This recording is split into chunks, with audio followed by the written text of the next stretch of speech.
எல்லாருக்கும் வணக்கம். நீங்க கேட்டுட்டு இருக்கிறது பிலீவ் இன் டைம். இது ஒரு தமிழ் பாட்காஸ்ட் சேனல். நம்மளோட பாட்காஸ்ட் சேனலுக்கு நீங்க வரது இதுதான் ஃபர்ஸ்ட் டைமா இருந்துச்சுன்னா ஒரு சின்னோண்டு இன்ட்ரோடக்ஷன் மட்டும் நம்ம சேனலை பத்தி கொடுத்துக்கிறேன். இது எது மாதிரியான சேனல் அப்படின்னு பாத்தீங்கன்னா, உங்களோட பர்சனல் லைஃபை டெவலப் பண்ணக்கூடிய குட்டி குட்டி தகவல்கள், நிறைய கருத்துக்கள், நிறைய கதைகள் நம்மளோட பாட்காஸ்ட் சேனல் வந்து உங்களுக்கு கிடைச்சிக்கிட்டே இருக்கும். அந்த வகையில இன்னைக்கு நம்ம எதை பத்தி பேச போறோம் அப்படின்னு சொல்லிட்டு பாத்தீங்கன்னா, என்னன்னு தெரியலங்க, என்னோட லைஃப் மட்டும் அங்கேயே ஆணி அடிச்ச மாதிரி அப்படியே நின்றுட்டு இருக்கு. என்னை சுத்தி இருக்கிறவங்க வாழ்க்கை மட்டும் நல்லா ஓடிட்டே இருக்கே. எதை பார்த்தாலும் அவங்க என்னை விட கொஞ்சம் பெட்டரா இருக்கிற மாதிரியே இருக்கு. என் லைஃப் அங்கேயே நிக்கிறதுக்கான காரணம் என்ன? மற்றவங்களோட லைஃப் இவ்வளோ வேகமா போறதுக்கான காரணம் என்ன? இது மாதிரி அது ஏதாவது ஒரு குழப்பம் உங்க மண்டையை சுத்தி ஓடிட்டு இருந்துச்சுன்னா இந்த பதிவு கண்டிப்பா அதுக்கு ஒரு சொல்யூஷனா இருக்கும். வழக்கம் போல ஒரு கதை.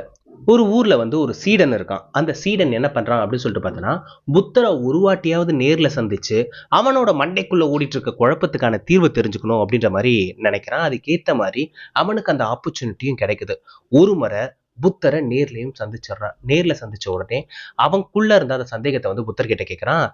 புத்தா, எனக்கு இந்த மாதிரி ஒரு குழப்பம் இருக்கு. என்கிட்ட ஏகப்பட்ட ஐடியாஸ் இருக்கு. அந்த ஐடியாஸ் எல்லாம் பண்ணணுன்ற ஆசையும் இருக்கு.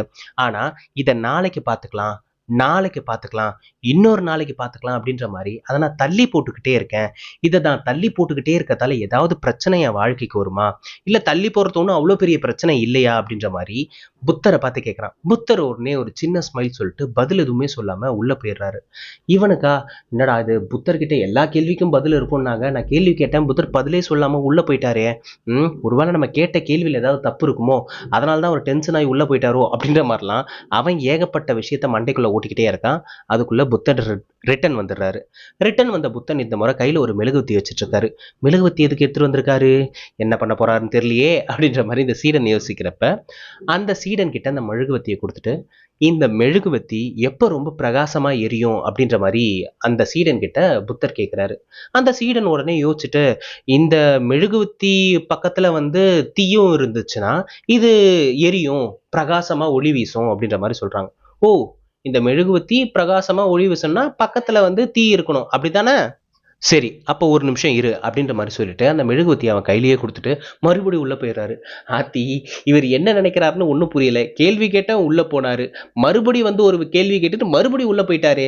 என்ன அடுத்து எடுத்துட்டு வர போறாரு அப்படின்ற மாதிரி நினைச்சிட்டு இருக்கப்ப உள்ள இருந்து ஒரு தீயை எடுத்துட்டு வராரு. ஏதோ ஒரு வத்தி குச்சி எரியிற மாதிரி ஒரு தீ இருக்கு, அதை எடுத்துட்டு வராரு. எடுத்துட்டு வந்து இந்த முறை அவர் என்ன பண்றாருன்னா அந்த மெழுகுவத்தியோட பக்கத்துல வைக்கிறாரு. நீ சொன்னல்ல, மெழுகுவத்தி பக்கத்துல வந்து தீ இருந்துச்சுன்னா அது பிரகாசமா ஒளி வீசுன்ட்டு, இப்ப பக்கத்துல தான் வச்சிருக்கேன், ஆனா ஏன் மெழுகுவத்தி பிரகாசமா ஒளி வீசல அப்படின்னு கேட்டா அவன் திரு திருன்னு முழிக்கிறான். இல்ல புத்தா, இந்த தீயை எடுத்து மெழுகுவத்தி மேல வச்சு அந்த திரியில பத்த வச்சாதான் அது ஒளி வீசும் அப்படின்ற மாதிரி சொல்றான்.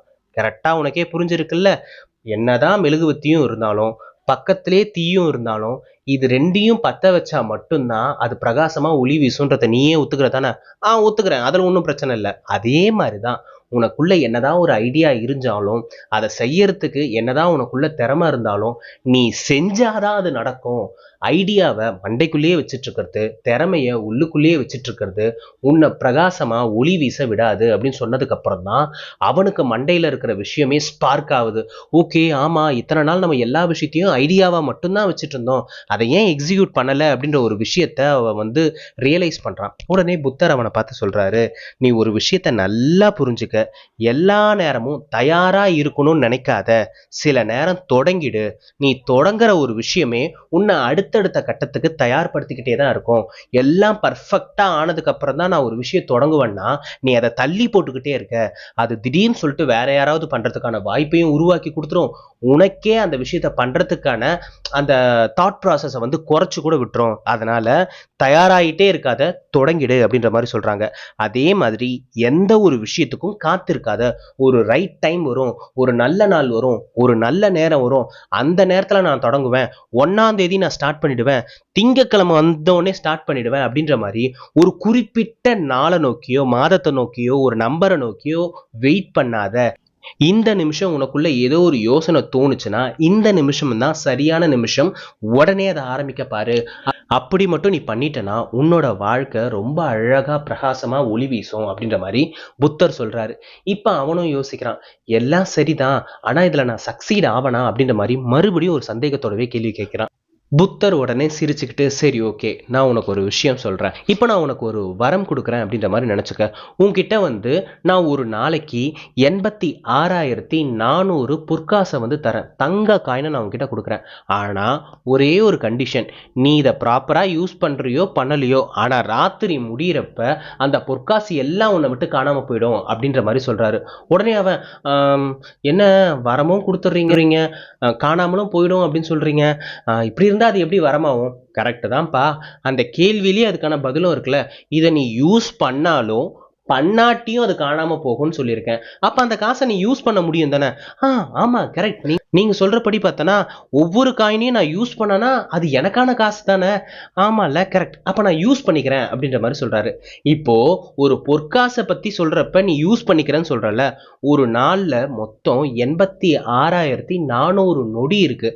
அதாவது ஒவ்வொரு நொடியுமே ஒவ்வொரு பொற்காசுக்கு சமமானது. இன்ஃபேக்ட் நீ காசை தொலைச்சா கூட மறுபடி ஏதோ ஒரு நிலைமையில அதை திரும்ப உன்னால் எடுத்துக்க முடியும். ஆனால் கடந்த நொடியை உன்னால் என்ன செலவு பண்ணாலும் பின்னாடி போய் பார்க்கவே முடியாது. இந்த நொடி தான் உனக்கானது.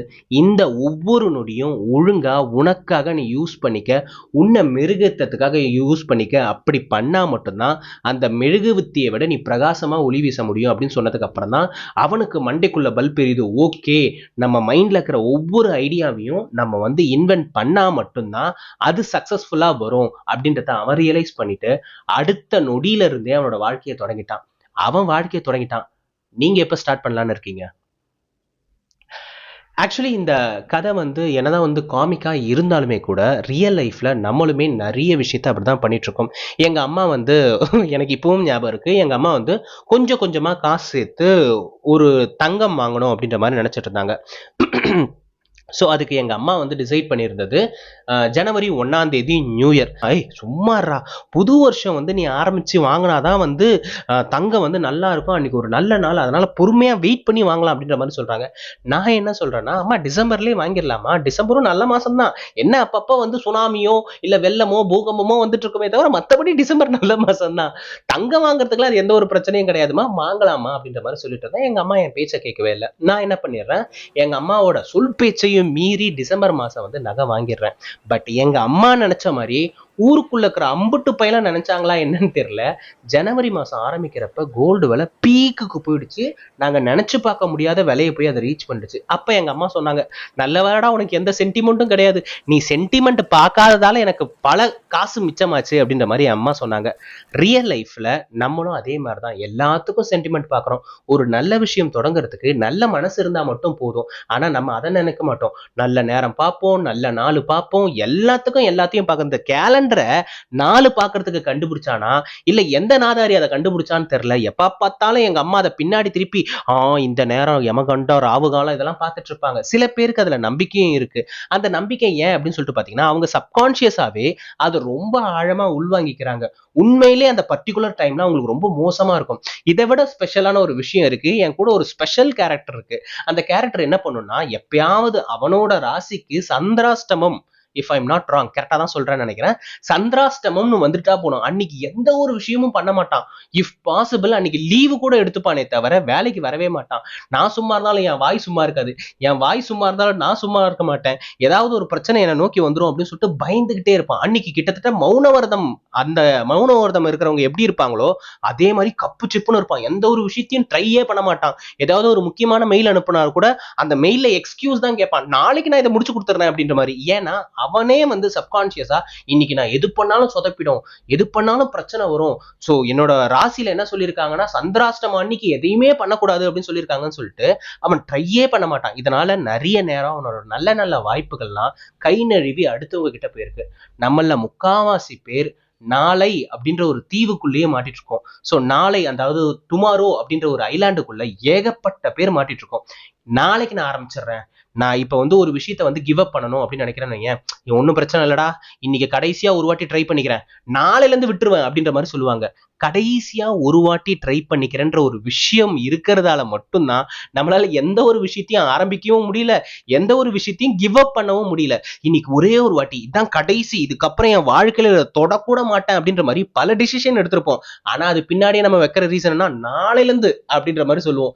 அந்த நாளையில இருந்துன்ற விஷயத்தை எப்ப நம்மளோட வாழ்க்கையில இருந்து தூக்குறோமோ அப்பதான் நம்மளோட லைஃப் அடுத்த கட்டத்துக்கு போகும். ஐ ஹோப் இன்னைக்கான இந்த பதிவு கண்டிப்பா எல்லாருக்கும் ரொம்ப பயனுள்ளதா இருக்கும் நான் நினைக்கிறேன் and நம்புறேன். ஒரு நாள் ஒரு நல்ல கதையோடும் கருத்தோடும் கண்டிப்பா நான் உங்களை சந்திக்கிறேன். அதுவரை உங்களிடமிருந்து விடைபெறுவது நான் மட்டும்தான். நன்றி.